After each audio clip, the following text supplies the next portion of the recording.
আমাদের মধ্যে যাদের দুনিয়ার প্রতি লোভ এবং অহংকার বেশি, তাদের একবার কবরস্থানে গিয়ে ঘুরে আসা উচিত।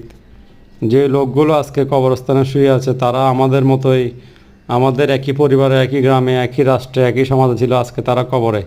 তাদের মধ্যে কত সন্ত্রাসী, চোর, ডাকাত, ক্ষমতার অধিকারী, সম্পদের অধিকারী, এলাকার নেতা, আজকে তারা কোথায়? তারা কবরের মাটির সাথে মিশে গেছে। তাদের চিহ্ন পর্যন্ত হয়তো কবর খুললে পাওয়া যাবে না। সুতরাং আমরা দুনিয়ার লোভ অহংকার বাদ দিয়ে একমাত্র পরকালীন চিন্তা চেতনা করে আল্লাহর জন্য, আল্লাহর দিকে রাসূল সাল্লাল্লাহু আলাইহি ওয়াসাল্লামের আদর্শ অনুযায়ী জীবন গড়া উচিত। পৃথিবীতে কেউ তো স্থায়ী হয় না, হোক না সে ফিরাউন কিবা নমরুদ, কেউ ভাবে চিরকাল রয় না।